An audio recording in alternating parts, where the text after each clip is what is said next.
पण ज्यांनी महाविकास आघाडीच्या विरोधात भूमिका घेतली त्यांनाच महाविकास आघाडीनं उमेदवारी देऊन आमची उमेदवारी कापली, त्याचं दुःख फार मोठे या जनतेत आहे। नेते जर न्याय देत नसतील तर जनता आपल्याला न्याय देईल। दोघंही नको आहेत लोकांना, आणि तिसरा पर्याय आम्ही लोकांच्या समोर ठेवलाय आणि लोक ते स्वीकारायला तयार आहेत। पाठिंबा दिला त्यावेळी शरद पवार साहेबांच्या बरोबर चर्चा केली होती। शरद पवार साहेबांनी सांगितलं की ही उमेदवारी कुणाला जाते आम्हाला माहिती नाही अजून। शरद पवार साहेबांना भेटल्यानंतर शरद पवार साहेबांनी सांगितलं होतं की उद्धव ठाकरेंची भेट घ्या, पण काय घडलं शेवटच्या दिवशी काय माहिती नाही। आणि त्यानंतर आम्हाला अपेक्षा होती की मंगळवारी संध्याकाळपर्यंत आपल्याला निरोप येईल आणि बुधवारी आपण शिवबंधन बांधून शिवसेनेचं तिकीट आपल्याला मिळेल। आणि आता अशी वाटायला लागले की खरंच ह्या निष्ठेला फळ आहे काय नाही। निष्ठेला जर हे फळ असेल तर निश्चितपणानं जनता ह्या नेत्यांच्यावर, महाराष्ट्रातल्या आणि जिल्ह्यातल्या नेत्यांच्यावर विश्वास ठेवणार नाही। एकाला गद्दार म्हणतोय, तो दुसरा एकाला महागद्दार म्हणतोय, त्यांच्यावर अन्याय झालाय, सातत्यानं त्यांच्यावर अन्याय होत आलाय।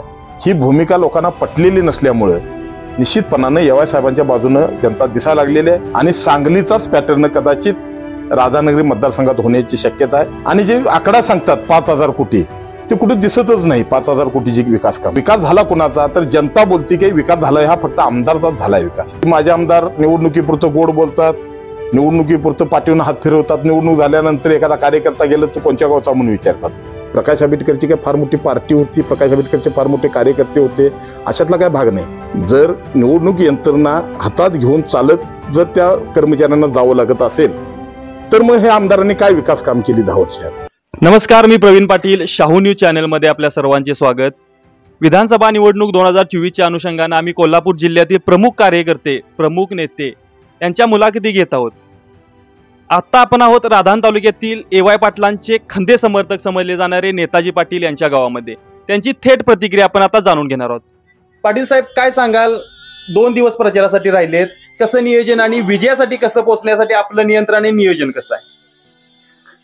विधानसभेच्या निवडणुकीत तसं बघायला गेलं तर ह्यावेळी आमचा हा पहिलाच प्रयत्न आहे। 2014 पासून आम्ही विधानसभा येवाय साहेबांच्या उमेदवारीनं लढायची अशी भूमिका आम्ही सातत्यानं गेली 10 वर्षे घेत आलो आहे, पण ती संधी कधी आम्हाला मिळाली नव्हती। यावेळी येवाय साहेबांची उमेदवारी आम्ही महाविकास आघाडीकडे मागितली।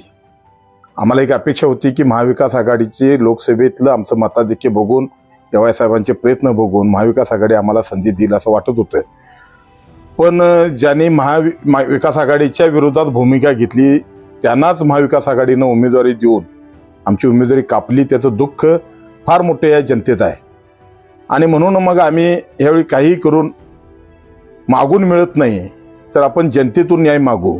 नेते जर न्याय देत नसतील तर जनता आपल्याला न्याय देईल, अशा विश्वासावर आम्ही बंडखोरी केली आणि येवाय साहेबांच्या बंडाच्या रूपानं आम्ही या तिन्ही तालुक्यामध्ये प्रचार दौरा केला। आता गेले उद्याचे 2 दिवस प्रचाराचे आहेत।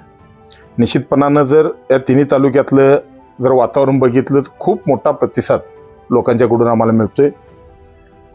दोघंही नको आहेत लोकांना, आणि तिसरा पर्याय आम्ही लोकांच्या समोर ठेवलाय आणि लोक ते स्वीकारायला तयार आहेत। उमेदवारी मिळवण्याच्या यंत्रणेमध्ये आपण होतात, काय झालं होतं नेमकं त्यावेळी? उमेदवारीची आम्हाला अपेक्षा होती। शरद पवार साहेबांनी ज्यावेळी आम्ही लोकसभेची पाठिंबा दिला त्यावेळी शरद पवार साहेबांच्या बरोबर चर्चा केली होती। शरद पवार साहेबांनी सांगितलं की ही उमेदवारी कुणाला जाते आम्हाला माहिती नाही अजून, आणि आता तुम्ही काही कुणाच्यात प्रवेश न करता तुम्ही पाठिंबा द्या महाविकास आघाडीला। आम्ही त्या पद्धतीनं जिल्ह्याचे नेते आदरणीय कैलासवासी P.N. पाटील साहेब यांच्याबरोबर चर्चा केली, बंटी पाटलांच्या बरोबर चर्चा केली। त्यांनी आम्हाला त्याच पद्धतीने सांगितलं की तुम्ही पाठिंबा द्या, आणि त्यांच्या विश्वासावर आम्ही महाविकास आघाडीला पाठिंबा दिला। निश्चितपणानं त्या पाठिंब्याचा परिपाक म्हणून या लोकसभेच्या निवडणुकीत गेल्या चांगल्या मताधिक्यानं शाहू महाराजांना मताधिक्य मिळालं आणि ते विजयी झाले। आणि त्यानंतर आम्हाला अपेक्षा होती की निश्चितपणानं आमचीच उमेदवारी होईल। शरद पवार साहेबांना भेटल्यानंतर शरद पवार साहेबांनी सांगितलं होतं की उद्धव ठाकरेंची भेट घ्या। उद्धव ठाकरेंची सुद्धा 2 वेळा भेट झाली होती, त्यांनी आम्हाला शब्द दिला होता उमेदवारीचा, पण काय घडलं शेवटच्या दिवशी काय माहिती नाही। मला चांगलं आठवतंय की सोमवारी संध्याकाळी 4 वाजता आम्हाला निरोप आला होता की मातोश्रीवर मंगळवारी 11 वाजता या म्हणून, पण मंगळवारी सकाळी काँग्रेस आणि शिवसेनेच्या तडजोडीत काही अडचणी निर्माण झाल्या आणि ते टोकाला जाते काय काय असं वाटल्यानंतर शरद पवार साहेबांनी ते मध्यस्थी करून काँग्रेस आणि शिवसेनेचं जो वाद होता तो मिटवायचा प्रयत्न केला. आणि त्यानंतर आम्हाला अपेक्षा होती की मंगळवारी संध्याकाळपर्यंत आपल्याला निरोप येईल आणि बुधवारी आपण शिवबंधन बांधून शिवसेनेचं तिकीट आपल्याला मिळेल. पण काय घडलं मंगळवारी आम्हालाही काही कळलं नाही. पण जे बाहेरून कळतंय ते हे निकालानंतरच लोक दाखवून देतील. जे काही घडलंय ते चुकीचं घडलंय हे लोकच निकालानंतर दाखवून देतील. जनतेच्या प्रतिक्रिया आहेत की समाजामध्ये आता बोललं जाते की पैसे देऊन उमेदवारी मिळवली KP साहेबांनी, त्याबद्दल काय सांगा? असं जनता बोलते आणि आम्ही काही ते कधी बोललेलो नाही. पण काय घडलंय हे जनतेला जर माहिती असेल तर नक्की जनता मतातनं त्याचं उत्तर देईल. लोकसभेला आपण शाहू महाराजांना बिनशर्त पाठिंबा दिलात. कुठंतरी असं तुम्हाला वाटतं की बाबा आपल्याला तिकीट न मिळून कुठंतरी आपलं खच्चीकरण झालं? निश्चितपणानं आम्ही आतापर्यंत निष्ठेनं राहिलो. सातत्यानं या जिल्ह्याचे नेते किंवा तालुक्याचे जे नेते असतील, या मतदारसंघाचे नेते असतील, त्यांच्यावर विश्वास ठेवून आतापर्यंत आम्ही काम करत राहिलो. त्या निष्ठेचं कधी फळ आम्हाला मिळालं नाही. त्यानंतर अलीकडच्या काळात महाविकास आघाडीच्या माध्यमातून आम्ही निष्ठेनं काम करायचा प्रयत्न केला. त्याही निष्ठेचं आम्हाला फळ मिळालं नाही. आणि आता अशी वाटायला लागले की खरंच ह्या निष्ठेला फळ आहे काय नाही. या निष्ठेला जर हे फळ असेल तर निश्चितपणानं जनता ह्या नेत्यांच्यावर, महाराष्ट्रातल्या आणि जिल्ह्यातल्या नेत्यांच्यावर विश्वास ठेवणार नाही.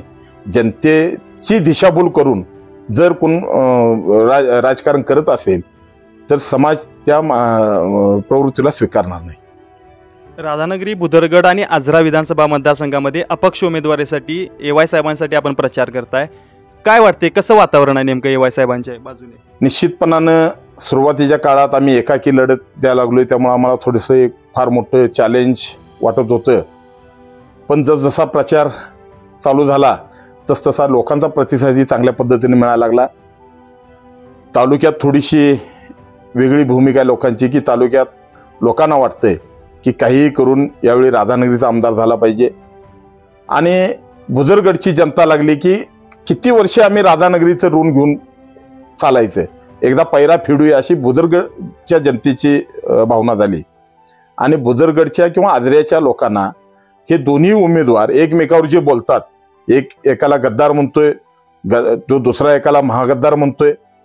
आणि हे गद्दार आणि महागद्दार दोन्ही बाजूला ठेवून तिसरा पर्याय AY पाटलांच्यासारखा एक निष्ठावान कार्यकर्ता, एक कामाचा माणूस, एक जनसामान्यात चांगली प्रतिमा असणारा माणूस आणि त्यांच्याबद्दलची जी भूमिका लोकांची आहे, त्यांच्यावर अन्याय झाला आहे, सातत्यानं त्यांच्यावर अन्याय होत आला आहे, ही भूमिका लोकांना पटलेली नसल्यामुळं निश्चितपणानं AY साहेबांच्या बाजूनं जनता दिसायला लागलेली आहे. उद्याच्या 2 दिवसात सुद्धा अजून काही त्याच्यात प्रगती होऊन निश्चितपणानं उद्याच्या 20 तारखेला AY साहेबांना चांगलं लोक मदत करतील आणि 23 तारखेच्या निकालात ते दिसून येईल. AY साहेबांना विजयी होण्यासाठी जी मताधिक्य लागणार आहे ते मताधिक्य आपल्याकडे आहे का? माणसं कुणाच्या काही दावणीला बांधलेली नाहीत. पुढारी स्टेजवर आहेत आणि अलीकडच्या काळात जनता एका बाजूला आणि पुढारी एका बाजूला असं चित्र आपण लोकसभेत सुद्धा बघितलंय. त्याचंच प्रत्यंतर तुम्हाला उदाहरण द्यायचं झालं तर सांगलीमध्ये सुद्धा असाच लोकसभेला झालं आणि सांगलीचाच पॅटर्न कदाचित राधानगरी मतदारसंघात होण्याची शक्यता आहे. राधानगरीत जनतेला हे दोन्ही उमेदवार नको आहेत. दोघांच्याही बाबतीत बोलायचं झालं तर एक विकास कामाचं जे सांगतोय 5,000 कोटीचं ते लोकांना पटत नाही. लोकांना त्यांच्या विकास कामाच्या बाबतीत त्याच्या कामांचा दर्जा जो आहे तो दर्जा व्यवस्थित नाही. आणि जे आकडा सांगतात 5,000 कोटी ते कुठे दिसतच नाही. 5,000 कोटीची विकास कामं. आणि मग जर विकास झाला कोणाचा तर जनता बोलते की विकास झाला, हा फक्त आमदारचाच झालाय विकास.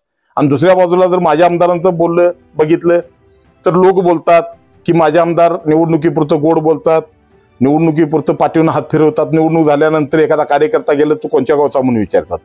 ही जी दोघांची प्रवृत्ती आहे, दोघांच्याही प्रवृत्तीला लोक कंटाळलेले आहेत आणि दोघांनाही डावलून लोक AY पाटलांना स्वीकारतील ह्याचा ठाम विश्वास आमच्यासारख्या कार्यकर्त्याला आहे. या इलेक्शनमध्ये, विधानसभा निवडणुकीमध्ये येल्लो थीम कितपत फायदेशीर ठरेल? येल्लो थीम कसं, म्हणजे तुमचं काय नियोजन होतं? येल्लोच का घेतलं तुम्ही? आम्ही प्रचाराची सुरुवात बाळूमामाचं दर्शन घेऊन केली. फॉर्म भरताना सुद्धा बाळूमामाचं दर्शन घेऊनच आम्ही फॉर्म भरला. आणि मग बाळूमामाचा भंडारा पिवळा म्हणून आम्ही थोडीशी ती येलो थीम वापरली आणि लोकांना ती रुचली आहे. लोकांच्यात निश्चितपणानं त्या येलो थीमचा चांगला इफेक्ट दिसतोय. निश्चितपणानं लोक त्या येलो थीमला स्वीकारतील आणि त्याचा परिपाक 23 तारखेच्या निकाला दिवशी दिसून येईल. 10 वर्षे केपी साहेब आमदार होते, 10 वर्षे आंबेडकर साहेब आमदार होते, त्यांना AY साहेब कितपत भारी ठरतील? 10 वर्ष केपी साहेबांची जनतेने बघितलेले आहेत. तसं बघायला गेलं तर 85च्या बंडापासून AY पाटील साहेबांनी आणि आम्ही सगळे कार्यकर्त्यांनी केपी साहेबांची पाठराखण केलेली आहे. सातत्यानं 6 निवडणुका केपी साहेब लढले. 6 निवडणुकीमध्ये 2 वेळा विजयी झाले. 4 निवडणुका ते पराभूत झाले. जर 4 निवडणुकीत एखादा माणूस पराभूत होत असेल तर नक्की आपण समजायचं की लोकांचा प्रतिसाद त्यांना नाही आहे.